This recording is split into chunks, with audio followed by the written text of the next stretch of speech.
नमस्कार, मैं हूं आपके साथ हेमंत कुमार। अमेरिका ने वेनेजुएला में बड़ा खेल करते हुए निकोलस मादुरो को गिरफ्तार तो कर लिया है, पकड़ तो लिया, लेकिन वहां के तेल पर अपना कब्जा भी जमा लिया। लेकिन इसी बीच सबसे बड़ी बात यह है कि चीन ने इसका ऐसा तोड़ निकाला है जिससे अमेरिका और इजराइल की टेंशन बढ़नी तय है। आज वीडियो में इसी पर हम बात करेंगे, क्योंकि अमेरिकी राष्ट्रपति डोनाल्ड ट्रंप और इजरायली प्रधानमंत्री बेंजामिन नेतन्याहू जिस ईरान को आर्थिक रूप से तोड़ने की कोशिश कर रहे हैं, अब उसी ईरान का खजाना चीन भरने जा रहा है। चीन की इंडिपेंडेंट रिफाइनरीज ने अब वेनेजुएला के तेल की भरपाई करने के लिए ईरान की तरफ रुख करने की पूरी तैयारी कर ली है। दरअसल अमेरिका ने वेनेजुएला की नई सरकार के साथ डील कर ली है कि वहां का कच्चा तेल जो है वो अब आएगा अमेरिका, और अमेरिका इसीलिए इस पूरे के पूरे घटनाक्रम को कर रहा था। ये आरोप भी अमेरिका पर लगातार वैश्विक समुदाय में लग रहे हैं। ट्रंप ने इस बात को खुद बताया कि करीब $2 अरब का तेल अमेरिका भेजा जाएगा। इसका सीधा असर चीन पर पड़ा है, क्योंकि चीन वेनेजुएला से भारी मात्रा में सस्ता तेल अब तक खरीदता था।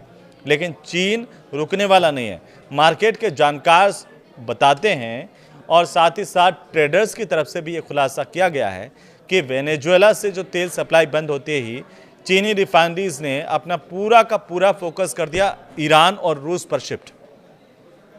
अब आप देखिए, इसकी दो वजह हैं। पहली वजह यह है कि सस्ता विकल्प है। ईरानी जो हेवी क्रूड है वो इस वक्त बाजार में सबसे सस्ता है और बेहतरीन विकल्प बनकर के उभरा है।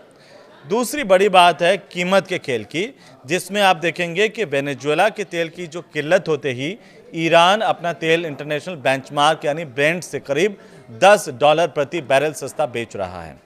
चीन के लिए ये काफ़ी फायदे का सौदा है।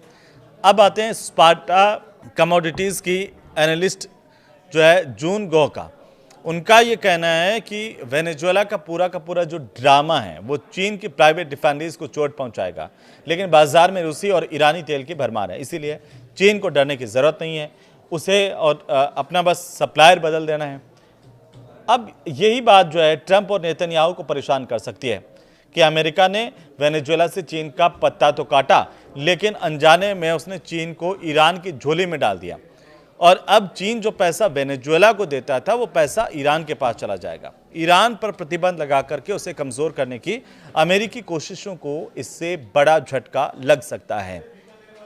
देखिए, केपलर का जो डेटा है उसके मुताबिक अगर हम बात करें तो चीन के पास अभी जहाज़ों पर वेनेजुएला का इतना ज़्यादा तेल मौजूद है कि अगले 75 दिनों तक उसकी गाड़ियां दौड़ती रहेंगी।